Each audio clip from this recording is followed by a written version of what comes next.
Well, hello and welcome to Watch What Crappens. This is part 2 of a 2-part recap. If you're like, hey, wait a minute, I didn't hear part 1. Guys, it's because we put out a lot of recaps. Go back and listen to part 1, okay? It's before this one.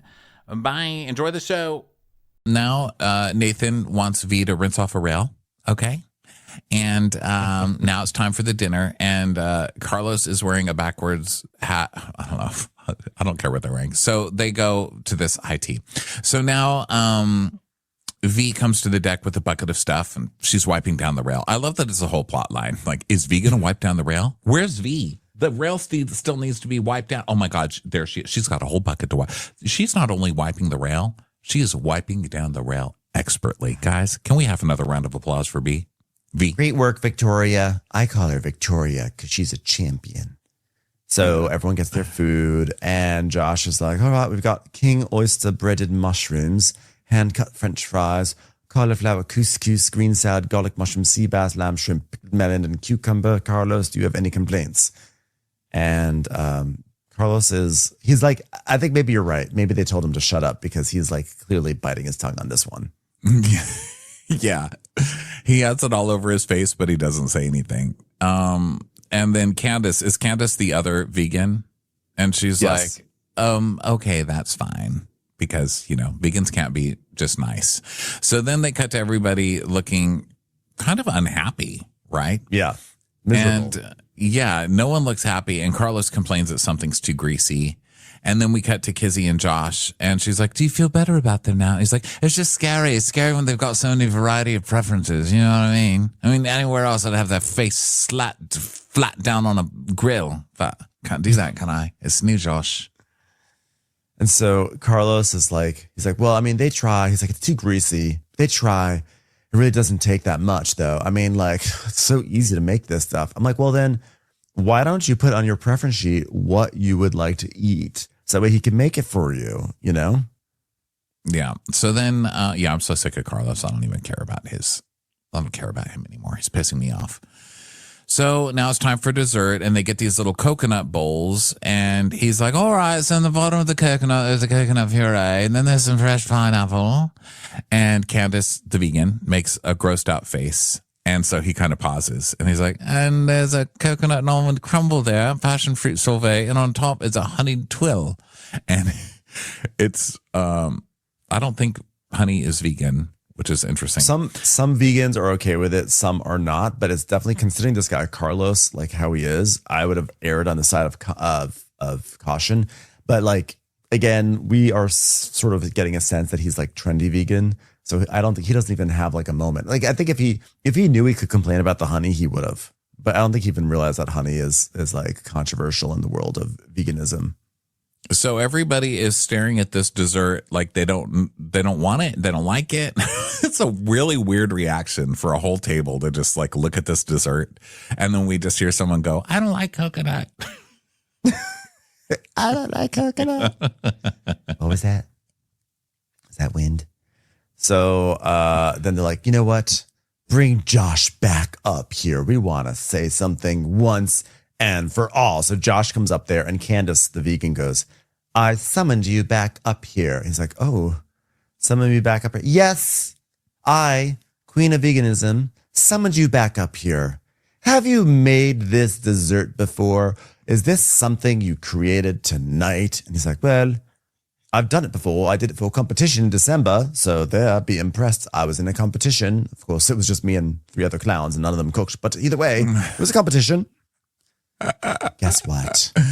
It was a handkerchief coming out of your wrist competition, but still, it was eaten. It all took place in a tiny car with 20 other participants. And someone just laughs when he said, I did it in a competition. So we don't think this is going to go well. Yeah. And she goes, this is like a party in my mouth. And someone else is like, it is divine. And even Carlos says, this was nuts. Okay. Yeah. And nuts aren't vegan, whoa, but I still liked it. Nuts are vegan, Carlos. Nuts are a vegetable, and we all know it. But vegetables are vegan. Shut off my ass. I'm a vegan. Nuts come from a nut cow, and they're not vegan. Okay. So Josh is like, yeah, well, okay, great. There's more passion for you. And it's all happy. And the vegans are happy. And Josh is like, hold on. Is that a pig flying over there that actually liked it? I'm like, Josh, you're doing so well. Why did you mention the pigs? Okay. You should say broccoli. Is there a broccoli flying over there? But like not a pig. Come on. So Carlos loves it so much, he's going to eat the whole bowl of it. So, crazy things do happen. Yeah. So now Josh is excited and H is like, say you won in the end, didn't you? And Candace is like, he listened. We have changed a chef into a vegan chef. Our work here is done. You're welcome, other vegans. So, and then there's some hijinks downstairs where like Aisha has Nathan on her shoulders for some reason. And then Kizzy and V are in the cabins cleaning, and Kizzy's telling V about how she's like, oh, guess what? Joe, I'm teaching Joe a dance and I'm going to like twerk. I'm going to do British white girl twerking. It's going to be great. And I'm like all up on him like this. Yeah, I'm basically just announcing the fact that I had a good physical chemistry with Joe. Isn't that funny, V? I will say her butt moved, which is very different from most of the twerks we get on here. Most of them just look like people imitating someone from Cats trying to like scratch up against a post, like scratch their butt. Yeah. But her butt moved, so I was impressed. That was a pretty decent white girl twerk. Yeah, good work on her end. Yeah. So now it's time for the big dance number. So they come out and Joe is wearing his like Spanish dancing uniform, and which is basically like a sheer shirt, and they dance and it's fun. And everyone on the crew like grabs someone and dances with them, and it's a fun time and everyone laughs and smiles. And then there's like a split. Kizzy does a split, and then Joe does a split, and everyone does a split, and everyone's happy. And, there's smiles on the guest's face for the first time all charter. Yeah. And so then Aisha loves it because it's the first time she's seen most of them smile. So now Kizzy's doing dishes and Max comes over and he's like, I just need this. And she's like, thanks, babe, darling, sweetheart, my delightful passion. Oh, poor Max, you're not getting any of that. No, it's not going to happen for you, Max. But it is smart because you do get guys to do your dishes. So that's good. So the guests go to bed, and then Max, Nathan, and Joe are out smoking. And Nathan's like, boys, fucking smashed it today, and I'm proud of fucking everyone. And so they're like, are we going to keep V? Like, what do we do? Do we get to keep her? Do we get to keep her? Yeah. Meanwhile, Aisha's talking. Say it again, sorry. Oh, I was echoing you. I was saying, does she get to stay? Is she going to stay? Yeah. So then we go to Aisha and Kizzy. And Kizzy's like, something wasn't done in the cabins when we did turn downs earlier. And I've just been in a bad mood today. It's just, I've been more frustrated than I should be because the love of my life, Tommy, what should I do about it? Oh, gosh. Kizzy, I mean, you were the one who advocated for V to go out on the deck, and now you have to do all the work. Sorry. So now she texts Tommy and she goes, I fancy you a crazy amount, which is hilarious based on what she winds up texting him the very next night. So it's the next morning. Everyone's waking up. V is doing laundry. People are like Nathan and Joe are cleaning things up. Sandy goes up to V and she goes, how's it going? Victoria. Do you like when I say your full name? Just want to let you know it shows I really appreciate what you're doing. Yeah, I saw you hustling yesterday. Wow. Real hustler out there, Victoria. You did great. She's like, oh my God, thank you so much. Learned it in Afghanistan. That's what I want to hear. So then LaDonna calls for Aisha, and she's like, so when the beds were cleared off, there was a headband, and it belonged to my daughter, and my daughter's dead. So I need the headband. Yeah. And Aisha's like, oh my God. And so they cry. And then Aisha finds it under the covers. So it was sweet. It was like a very short storyline. It was like sweet. A beautiful little scene. Like Aisha, and I love that Aisha's like, and then she just like, for some reason, Kizzy or V decided to put a whole ass fitted sheet over like a garment, essentially. Oh, was it under the fitted sheet? It was under the fitted sheet, I think. Oh, I thought she just pulled back the blanket and was like, oh, here it is. It's in your sheets. Let me tell you something. I've been really messing shit up a lot on Crappens over the past few days, so don't trust me anymore. But I'm pretty sure it was under a fitted sheet. Either way, it was under something. It was in the bed. So they laugh and they hug, and it's like the best ending to a movie that we never watched. It's like, oh my God, this is so sweet. She spent this whole time searching for her daughter's headband, and she finally found it. It's like, no, I lost something. Oh, here it is. Oh my God. And then the camera pans over, and Sandra Bullock is standing in the door, her arms crossed, giving a proud smile. She does a nod, and then there's like this celestial light, and she gets brought up to heaven because she finally did the thing that lets her go to the next plane. No, don't kill Sandra Bullock. No, she was already dead. She was like, she had to like do this thing. She had like, this had to happen so that way Sandra could finally be accepted into heaven. No. Her character, it's not Sandra, it's just her character. No, I don't even want to see a Sandra Bullock character die. I love her. Okay, she doesn't go to heaven, but she smiles, and then she smiles, and then she like leaves to go out to another boat. And she doesn't have to even say goodbye to George Clooney. Is George Clooney there? Is George Clooney there? George Clooney is on the tender to pick her up. Speaking of, hey there. When we were in New Orleans, you and I, we went to look at the Garden District. You know, we took a tour from those people who weren't real. Well, they weren't like licensed tour people or whatever. They were just people on the street. We just attached ourselves onto that tour group, right?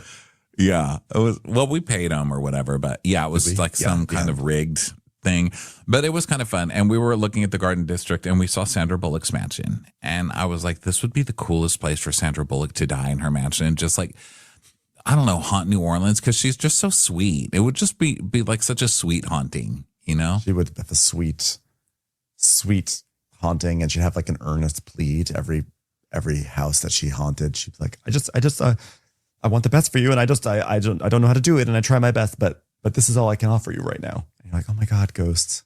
And they were like, well, you were so sweet. And they were like, well, she's not here that much. And I was like, is it because John Goodman's her neighbor? Because he was like one of her neighbors. And I don't know, like John Goodman's a good actor, but he always seems like he's in a bad mood. I feel like he would be a bad neighbor. Yeah, that was a great tour guide. I seem to remember her wearing like a tie-dye shirt, and then she gave us a ride across town afterwards. Yeah. We remember we piled into her car. Daughter. Yeah, her daughter's car. She took us. Her daughter's car. Because she took us to a parade. She took us to a Mardi Gras parade. That was fun.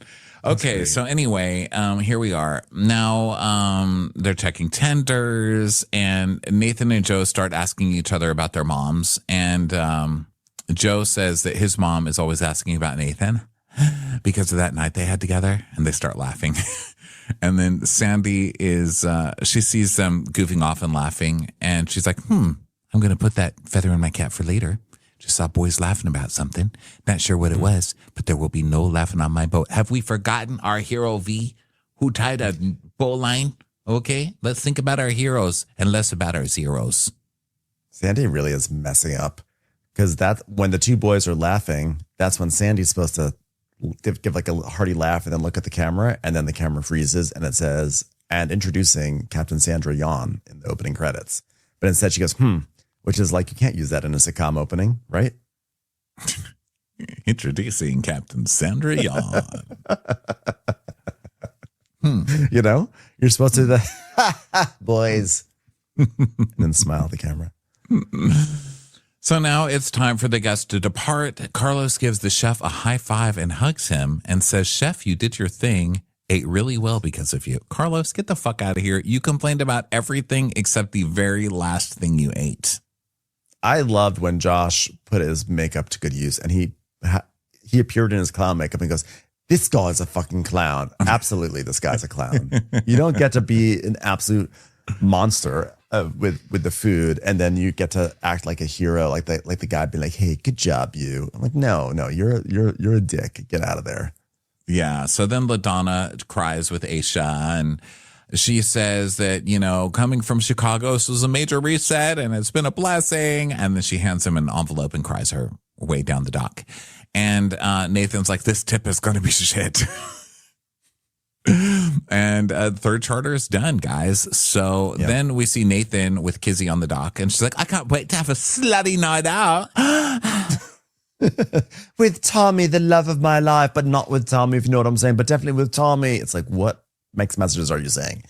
And he's like, so are you? And she goes, yeah, I'm going to have a slutty night. And he goes, well, you want to break up with your boyfriend first? And she goes, yeah, I'll do that at some point in the next few days, probably. And he goes, well, let me know when you've done it. And she's like, yeah. Yeah, love to hear that. I'm sure Tommy loves this. So tip meeting. Okay, Charter 3 Aisha, you are willing to allow V, as she's known in some circles, to come on deck and support us. And thank you, because you're a team player.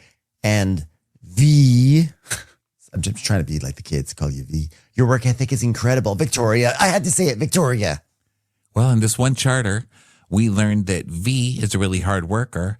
And we've learned that Kizzy has 3 VDs. And they're very hard workers as well. So, you know what? What a charter. We learn something every time, guys, don't we? Okay, now kudos, okay? Love those bars. Those are much better than kayak bars. Yeah, bring those kudos back. I didn't miss those kudos. Bring them back to the marketplace because those were delicious. Now I heard that Ben Mandelker from Watch for Crappens used to eat kudos bars as a snack at a Hebrew school, and he loved them dearly with his 5 Alive. So let's have that. Let other children have that experience. Okay, God, kudos bars. I used to have, because they were like lower calorie. Well, they weren't lower calorie, but I guess it's better than a Snickers bar kind of thing. And so my mom would buy those, and I would eat 10 of them. You know, so they were never healthy for me. But God damn it, they were. God, good. I love them. It used to be I would go to Hebrew school after like regular school, and there'd be snack time, and so my mom would always give me a granola bar with chocolate chips, like like Chewy brand, and like a juice box. And that was my snack. But then when Kudos bars came around, we switched up from the granola bar, simple granola bars, to Kudos. And it's like life was never the same until it wasn't, because Kudos went away. Why did we let them go away? Why did we not support Kudos? Just like true religion, we're standing around waiting for the return of Kudos. I just want the rapture to happen so I can get Kudos back. The Kudos bar. A celestial light appears on a box of Kudos bars and it goes up to heaven. That's the rewrite. It's time for a commercial. It's time for a Crappens commercial. All right, guys, now the tip. Now listen. Pants that cover your ankles make your ankles cold. Okay, that was a free tip for you. That was your tip. But now monetarily, success is about how much we pivot and rebound. Okay, so in this case, what I love is these charter guests actually left you. Are you ready to be sad? $40,000. You are winners. You are absolute winners. I was just kidding. The tip was really good, everybody. And everyone's like, oh my God. Which I couldn't believe either. And I do think this is the highest tip in history. I've never seen anything like this. Never. I was shocked. $40,000. And when you think about the gays last season who spent 5 days on this boat and gave like $20,000 or $10, or I mean, they really took the reins over from Dr. and Contessa and Scott, who gave like $18,000. Like, this is literally twice as much. But at least Dr. Contessa and Scott had like a normal length one. But the gays, wow, that was just the worst thing ever. But yeah, 40,000, I did not see this happening. I was like, what? This is why I think that there was more than meets the eye. I mean, especially the fact that LaDonna was like in tears at the end of the charter. I was like, I feel like she probably had a whole experience that was lovely and full of bonding, and all sorts of stuff happened, and they just didn't even show it on camera. I feel like there had to be more. They just focused on the negativity instead. Guys, $40,000. What kind of culture do we live under? I really do feel like if they were trying to be like, look, we complain about the food. We don't want to be awful. So like, let's give a good tip. I still think they would have left like 25 to 30, but 40, something had to have happened, right? I don't know, but it was good. So Joe's like, Jesus, did I show up at the right time? What? Sorry, Ben. Go ahead. Sandra Bullock's in the doorway again as Captain Sandy reads the tip, and she nods and walks out the room yet again. And we're done. So they're all celebrating, and Josh is like, yeah, I've got to make lots of money with my big tip. Got to make lots of honeys with my big dick. I can't say that. Don't use that. It just rhymed with tip. Didn't really. And then Aisha's like, oh, it's the biggest tip I've ever had. It's going to take me a long time to come down from this high. And then we go to a text message video that the crew sent to LaDonna, and they're all dancing around singing thank you. Like, yes, LaDonna, yes. It is actually really cute. They're like so happy, as they should be. So then, hey, okay, Nathan and Aisha, come to Win Central. Sorry, the episode's still playing a little bit. Okay, hey, you two, Aisha and Nathan. I just want to give you an update, okay? Norma still has not gone on a date. I know it's been 10 years, but we're hoping maybe this weekend things will change. Okay, and as I don't for even you like two, using the word update because it hurts Norma's feelings, you know. No date. We just say, you know, okay, I want to give you guys a no date. So we're even in the fields here. oh, but you know what? So question, how is V doing on deck? How is she with the line handling? And are we open to calling her Victoria? Because I think that's really what we should be calling her on this show. Oh, she was fantastic. You could tell she was nervous, but I like that she was nervous because it shows that she cares. I love that. You know, the boat does need 4 deckhands, so I'd like to keep Victoria on deck. That's what I'd like. Victoria on deck. Sounds good, doesn't it? Well, okay, well, that's fine. I mean, don't you both feel like she'd be great? I mean, think about it. V on the deck. It's like she's wearing a real V-deck t-shirt, except it's called a V-neck. But it's close, you know, if you think about it. It's pretty close to a good joke there, right? Oh, sure. Yeah, so The V-neck is the capri pants of shirts. yeah. Someday a V-neck and a capri pant, they both go towards the center, but never the twain shall they meet, said someone once. My wife, Lisa. I credit that to Sky Rizzy, personally. Well, she's so much happier outside. You can see it. He's like, yeah, you can see the joy in her. I've never heard people discussing somebody like this. It's so funny how they talk about V. She sounds like a pet. We should start letting the puppy out more. He just loves it. He's out there in the field, jumping around. I'd love to have him inside for cuddles, but he's a nature beast. Let him nature. Let nature. Well,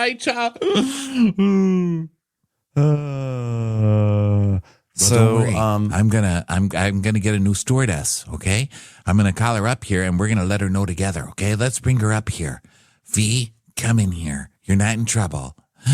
We're officially shifting you to the deck team. She's like, oh my God, thank God.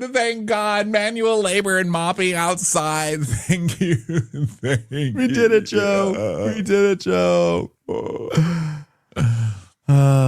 So it's like one of those jobs they make it a big deal when you're the employee of the month. They're like, guess what? Your picture is going above the Slurpee machine this month. And you're like, oh my God, yes. So she's gonna be there, and now so Aisha's like, well, this is great, but if I don't get a great stewardess, I might be less supportive. Yeah. So V's like, from the bottom of my heart, I would just like to thank you for seeing something in me. You know, thank you guys so much. I'd like to thank my parents. I'd like to thank my boyfriend. R.I.P. Miss you. I'd like to thank God. I saw a beautiful cloud today shaped like a heart, and I felt it. And now look, believe in yourself. To all the children out there who don't believe they are worthy of holding a chamois, you can do this. Oh my goodness. So so V is gonna be on the deck, which is exciting. And so Nathan is excited and everyone's excited. And I mean, V is really excited. She's like hugging everyone. She's really crying and she's going through a lot. And so then she goes downstairs and she tells Kizzy and she's like, I'm dead and I'm on the outside. And Kizzy's like, well, I'm excited as long as I'm still the favorite on the interior, I don't mind. I'm like, you do know that another person's going to come in and she'll probably be better than you. And you have to do this all over again, right? So then Captain Sandy's got to text Norma. She's like, oh, hey, Norma, I no longer need a deckhand, but I'm now looking for a stewardess. So know of anybody available? She's like, bloop. Wow, so you're still unable to keep a crew. That's good to hear. Still losing every day of your life, huh? I'll see what I can do, you stupid loser. Bloop. Wow. Well, maybe next time you shouldn't send me a deckhand and tell me it's someone for the interior. Maybe next time you should send me someone from the interior who's actually good for the interior. Maybe that's because you've never looked on the inside of yourself. Bloop. Okay there, Ashram Sandy. Okay. Hey, maybe instead of asking for deckhands, I should be asking you to get your dick out of your hand. Bloop. hey, you know what? I'd rather have a deckhand than a dick in my hand in the first place. Give me some better staff. How about that? Bloop. No one has ever had more staff than you. And I'm talking Here's to the everything I've infections played. Department, Slutty McGee. Bloop. You know what? You're really messing me up because I was riding a real high from the doubleheader of wind, and you're coming in here with a lot of attitude, and you're the one who messed up in the first place, Norma. I'm not joking right now. Bloop. Bloop. The only thing showing more wind than Netflix is the inside of your head, you stupid cow. Bloop. Bloop. You know what? At least a cow could staff a boat better than you could. Bloop. Okay, you seem tired today, so go ahead and I've been through a lot. Go ahead and get your nap. I'll work on getting you a staff that's unfireable. Okay, bloop. You know what? How about you work on a date that's unwalkawayable? Bloop. Okay, I'll let you have that one. Have a good night, you dumb bitch. Thank you. Yeah, you too. You have fun. You have fun alone as usual. Bloop. So now it's time to go out. They get in the vans, and V is like, "Can we talk about boys real quick?" What? Aisha. She's like, "Well, I can't tell if they're into me or not into me." And she's like, "Well, if you're down, they're down. They're men." They're men. What more do you need? Okay. All they're waiting for is a flag. Just put up your flag and they will try to conquer it, ma'am. They will be there. So then Joe's like, "Oh, Kizzy, she smells nice." And Max is like, "Oh, she is a jackal, a jackal." What does and that then mean? Josh, What does it mean? Is that a compliment? I'm not sure what Max is ever saying at any given moment. Josh is like, "But I thought V was into you." He's like, "Oh, yeah, she's a sweetheart." So I'm telling you, he's more into Kizzy, but he's going after V first because V is available, but he's really into Kizzy. So Kizzy's like, "Who do you think would be the best shagga?" And Aisha thinks Max because he would be a giver, which possibly. I feel like Max would last about 1 second. And to be, "God damn it, bro!" Yelling at his wiener. Like, "God damn it, why?" He would literally go down on a girl for 5 seconds and then jump around and be like, "Yes, I did that. Woohoo." And he'd do like karate chops. It would not be pleasant. So they all believe that Nathan would just get like all excited and would be just more like, "Oh my God. So they get to a restaurant and they sit down, they toast to their big tip and everything. And Joe is speaking Spanish to the waitstaff, which is really cool. And Max asking how he learned. And, we learned that his parents are still in Liverpool. And so last season, Joe just wanted to make his grandpa proud. This season, "I'm just saving up right now for the day to buy an apartment for me, mom. I just want to buy an apartment for me, mom, in Spain. Whatever comes, the rest is for me. But that's all I want is apartment for my mom and my mama's boy down at the bottom of it." Total fuckboy, this guy. All I care about is me, mom. Oh, okay. Yeah. So V's like, "Wow, you're really cute, though." And Kizzy's like, "Could you pass me another cookie?" And Joe's asking Kizzy if she misses the meat. You guys. It's burning off the screen. The chemistry is burning off the screen. Hilarious.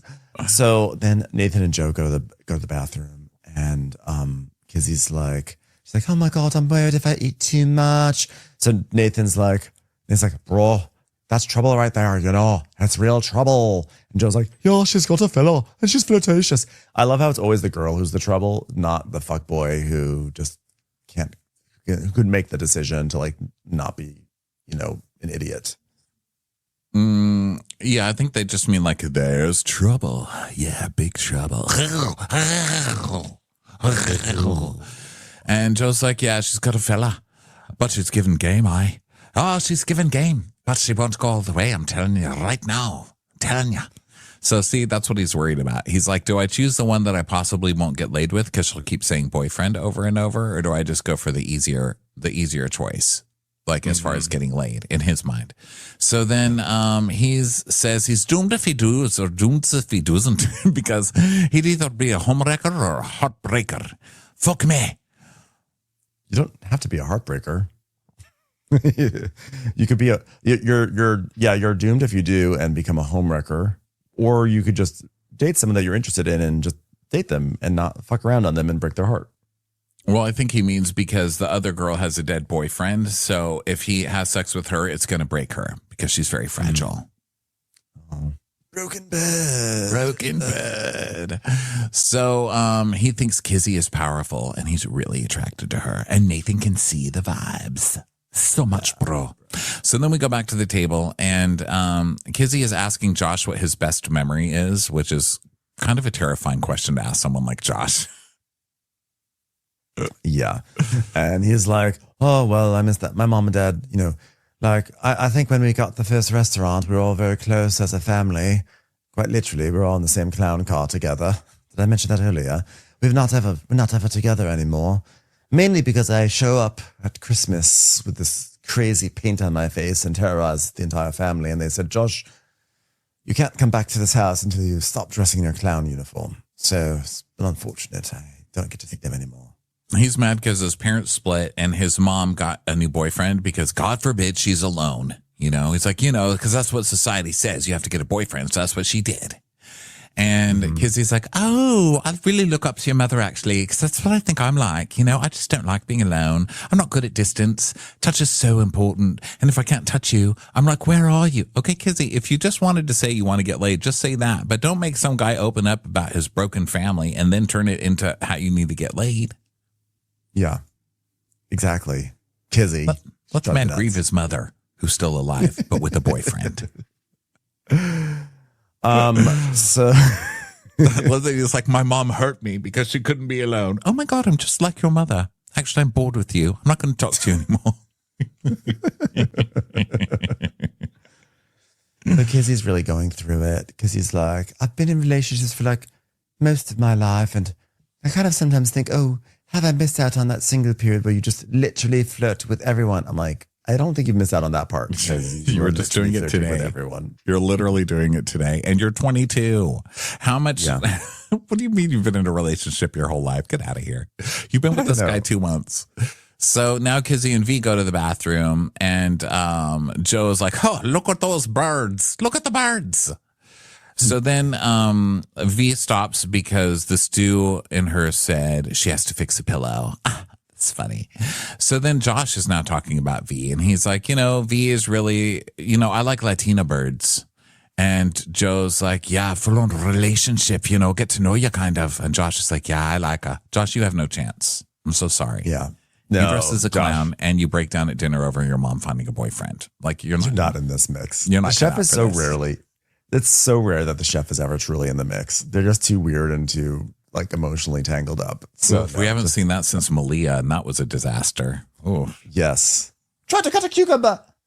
So Max is like, oh, Joe is stud my fan, you know. Like normally I'm like the exotic French guy, but now he just come and snatch. So good for him. Good for him. Oh, and Joe's so romantic. Yeah, Joe's like, Kizzy, she smiles at me and me balls tingle. Chills. So then Max is like, so guys, what do you think about Joe? Because they're back in the vans now. And Kizzy's like, oh, lovely boy. And V says, oh, he's charming. Yeah, oh, he's great. Wow. And then now we cut to Joe and Nathan and Aisha. And Aisha's like, oh, I can really actually tell that Kizzy is really into you, Joe, really big time. Yes, I think she knows that she's got a... Because she knows she's got a boyfriend, she's like, well, I don't have the right to be into him over V, but I can tell that she certainly is. Yeah, and Joe's like, oh my God, what the fuck is my life? What the fuck is my life? Well, you've still got some hair. Just do whatever. Just make a decision, okay? Because it seems like you've already been annoying me for 8 weeks now, and you've been here for one episode. So just do whatever you're going to do. So now everybody goes to the club and Joe's all over Kizzy and V's watching it. And Josh and Aisha are doing a weird robot dance together, which is them. And now Nathan's talking to V and he's so proud of her. And her work ethic reminds him of Gail. And she's going to be so great. And now we go to Kizzy and Joe having a conversation. And Joe's like, you've got a boyfriend, so I don't know what to do with you, but you've got a smile in your eyes and my balls are tingled. So you know what you do. You know what you do, you bad girl.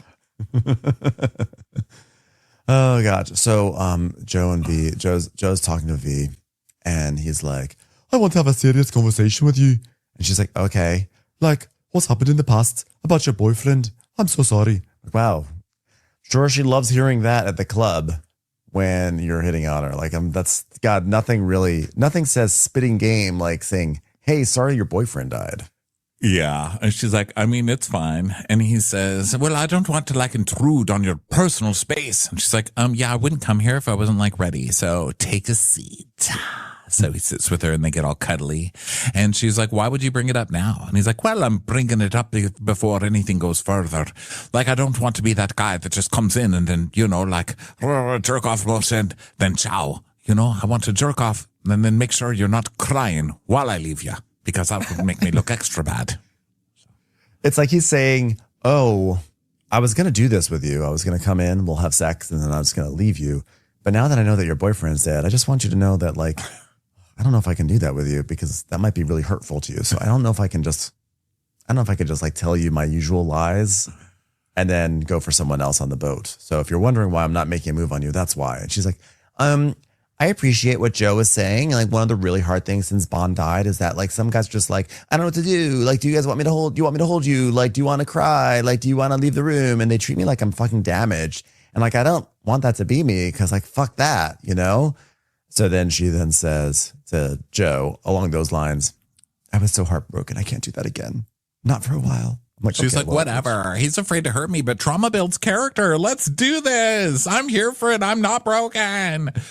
So he's like, well, I can say that your hair straight is so fucking sexy. So now she sits on his lap and they're like, oh my God, yay. Picks her up. Yeah. Then they head back in the vans, and then like at one point, like Joe and V get like really close, and she like grabs his cheeks like she's gonna kiss him, and she goes, do you wanna? She's like, if you wanna kiss me, it's not gonna be in the back of a van. Ah! And he's also telling her things in Spanish like, oh, it's different. With Kizzy, I like her, but it would just be for fun. But you have a soul and straight hair. Oh my God, straight hair when all the time I thought it was only curly. Oh, I do like that, but I don't just like it. I love it. She's like, if you want to kiss me, it's not going to be in the back of a van, though. So in now, tight quarters on the bottom of a boat. Yeah, meet me in the broom closet. So Joe slides down the steps at the boat and with his feet on the rails, and he's kind of walking down the railings. And now it's time for bed. And Joe and Nathan are talking. And Joe tells him about his talk with V. And he's like, oh, she's fucking naughty, mate. She's naughty. And then Kizzy comes in. She's like, what are you guys talking about? What are you guys talking about? They're like, nothing. And she's like, oh my God, they're so fucking stupid. I'm just so confused. I want my 20s to be like full of fun and adventure and no regrets. And I think the most important thing is I've got to be honest with Tom. But I just feel guilty because I really do like Tom. I really do. So now she has to FaceTime Tommy and lay down the law. Okay, Tommy. So I know this is shit. And I've done some thinking. I don't even know how to word it. But I don't want to have any reservations whilst I'm here. So what I'm trying to say is I'm on a television show with like really hot guys and I really want to bang them, and it works two ways because then I get to bang a hot guy and I get to be on TV more, and I just don't know if I want to be stuck just FaceTiming you this whole time. I mean, look at your bangs. I mean, really, like, it's just, I don't know. It's not very attractive. So I was kind of thinking maybe we break up, then we can get back together after the television show when it's back to like regular world. I don't know. What do you think? And he's like, I don't get it. She goes, yeah, but you know what I'm like, right, Tommy? I'm loud and flirty and crazy and all these things. He's like, yeah, and I love that about you. She goes, but I want to kiss someone. He's like, wait, what the fuck just happened? What? She's like, well, I don't want to hurt your feelings. He's like, well, I can't tell you how upset I am right now, but I'm very, very upset. But you just told me how upset you are. Well, not how upset. I was extremely upset. Extremely. But I don't want to talk about it. You just did, Tommy. He's like, well, okay, but then fine. Don't hold back. Maybe we just won't speak for 4 weeks. I don't know. I don't really know what to say, to be honest. I feel like you've sort of made up your mind. Oh, don't speak for 4 weeks? Okay, great. Bye. Bye, Tommy. Bye. It's like, no. That was supposed to be a threat. I know. Poor Tommy. You've already lost this one. I like when she goes, Tommy, I don't want to have your feelings be dependent on my actions. Oh, okay. Well, Tell me thank you've you. done this before without telling me you haven't done this before. So she basically dumps him and then pretends to cry in her face. And she's like, I fucking hate boys. What are you talking about? Every boy's been nice to you, including Tommy. You just dumped the boy. You're the one creating the drama, not the boys. They've been respectful of your boundaries. No, ma'am. Well, anyway, that's but super I think funny. what finally pushed her is that she saw that Joe picked B, of course. right? And so she's like, not "Oh gonna God, have I'm running behind here." God, she wins everything. First, she's the favorite in the cleaning crew, and then she gets moved outside, and now she's getting the hot new guy. I'm breaking up with Tommy. That's it, Tommy. You're done. Bye, Tommy. Well, fun episode. I'm glad those vegans are gone. And we'll be back with more episodes later this week. Thanks, everyone, for being here. It's a fun time. Watch out for that wind and other scheduling changes. And we will catch you in the next episode of Crappens. Bye, everyone. Watch What Crappens would like to thank its premium sponsors. Ain't no thing like Allison King. It's always a party on Allison Block. Our way is the Amber way. It's the Foster and the Furious. It's Amanda Foster. It's always automatic with Ashley Auto. Put your hands together for Carly Clapp. Get on the right foot with Chrissy Offit. She's not just a Sheila, she's a Daniela. Etchels. We never miss her call. It's Diane Call. Aaron McNicholas, she don't miss no trickolas. Hava Nagila Weber. You'll never hide from Heidi Eleanor Jones. I go, you go, we all go for Hugo. Jamie, she has no last namey. She's our kind of mess. It's Jennifer Messer. Sipped some scotch with Jessica Trotch.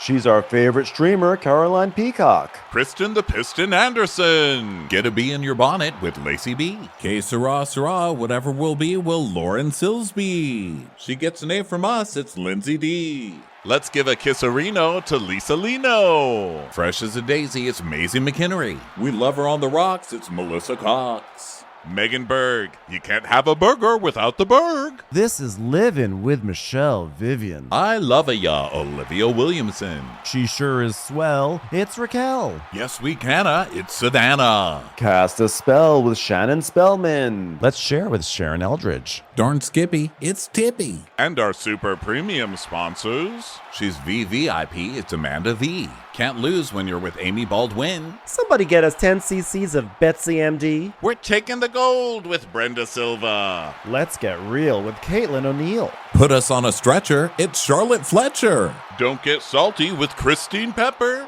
Can't have a meal without the Emily Sides. Who, what, why, where, and Gwen Pentland. Let's go into the woods with Guy Tubbs. It's our queen, it's Queen Laifah. Nobody holds a candle to Jamie Kendall. Hail the cork master, the master of the cork, Jennifer Corcoran. We got our wish, it's Jen Plish. She's not harsh, she's Jill Hirsch. My favorite Murdo, Karen McMurdo. She's a total knockout. It's Katie Manock. We love him madly, it's Kyle Pod Shadley. In the study with a candlestick, it's Leslie Peacock. Gee, it's Lisa H. We're ride or die for Lisa Ryder Barron. She's a whiz, it's Liz Sarthy. Always killing it, it's Lola Alkalani. The incredible edible Matthews sisters. She eases our woes, it's Melissa St. Rose. There's a chance of meatballs, it's Rebecca Cloud. Maximum love for Sandy Maximoska. She's the queen bee, it's Sarah Lemke. We cannot tell a lie, it's Sarah Telefson. Shannon, out of a cannon, Anthony. Please don't stop, it's Soli and Pop. Let's take off with Tamla Plain. We're obsessed all with Tessa V. She ain't no shrinking Violet Kuchar. We love you guys.